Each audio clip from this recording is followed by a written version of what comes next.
Hi guys, welcome to our YouTube channel. මම අද කතා කරන්නේ සර්බියා යන ලෝන් එක ගන්න පුළුවන් බැංකු සහ ඒට අවශ්‍ය ඩොකියුමන්ට් මොනවද කියන එක සම්බන්ධව. මුලින්ම කියන්න ඕන ඔයා self apply කරලා යනවා නම් වියදම් වන ප්‍රමාණය අඩුයි සහ ඒජන්සි එකකින් apply කරලා යන අයට වියදම් වන ප්‍රමාණය වැඩි.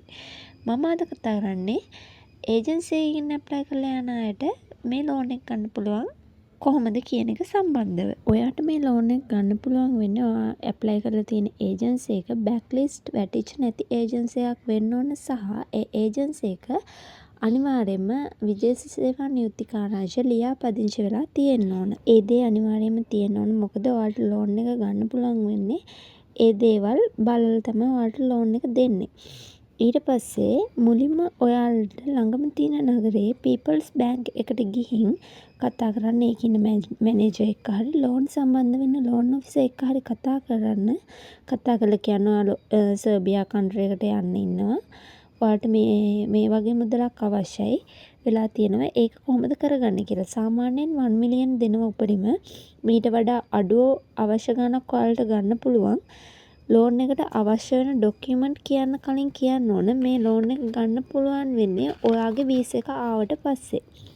ඔයා මේ ලෝන් එක ගන්න බලාපොරොත්තු වෙමින් ඉන්නවා නම් ඔයා දැම්මම ඔයා ක්‍රිබ් එකේ ඉන්නවා නම් ඒ දේවල් ක්ලියර් කරගන්න. මොකද ඒ දේවල් තියෙන්නම් ඔයාට ඔයා ගාරන්ටර් කෙනෙක් වෙලා ක්‍රිබ් එකේ ඉන්නව නම් හරි ඔයාගේ ළමින් ලෝන් එකක් තියලා ක්‍රිබ් එකේ ඉන්නව නම් හරි ඔයාට මේ ලෝන් එක ගන්න ටිකක් අමාරු වෙනවා.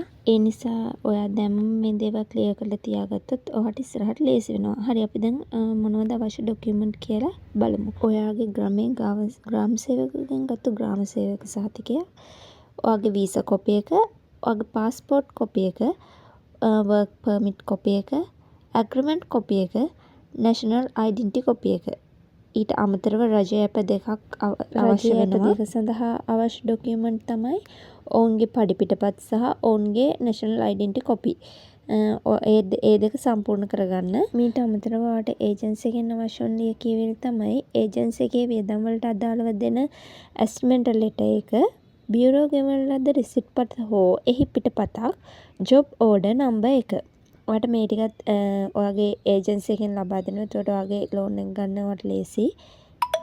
මම ඒකයි මුලින්ම සඳහන් කරේ සෙල්ෆ් ඇප්ලයි කරලා යන අයට මේ ලෝන් එක ගන්න බෑ. ඒජන්සි එකෙන් ඇප්ලයි කරලා යන අයට විතරයි මේ ලෝන් එක ගන්න පුළුවන්. මේ ලියකියවිලි ටික සියල්ල සම්පූර්ණයි නම් SLBFE වෙල්ෆෙයාර් අංශයෙන් ඔයාගේ බැංකුවට ලෝන් එක නිකුත් කිරීමට SLBFE අනුමැතිය ලබා දෙමින් ලිපියක් දෙනවා. ඒ ලිපිය ලැබුණහම ඔයාගේ බැංකුවෙන් ඔයාගේ ලෝන් එක ඇප්‍රූව් කරනවා. ඊට පස්සේ ඔයාට ඔයාගේ ලෝන් එක ගන්න පුළුවන්. මේ ටික තමයි මේ ලෝන් එක ගන්න අවශ්‍ය වෙන දේවල්. මේ ලෝන් එක 2025 අවුරුද්දට තවමත් වළංගුයි. ඔයාට සර්බියාවට යන්න මූලිකම ප්‍රශ්නයක් තිබ්බනම් ඔයාට පීපල්ස් බැංක් එකෙන් මේ ලෝන් එකට ඇප්ලයි කරන්න පුළුවන්. තවත් මෙවැනි වීඩියෝ නැරඹීම සඳහා අපගේ YouTube channel එක subscribe කරලා තියාගන්න. Thank you for the watching.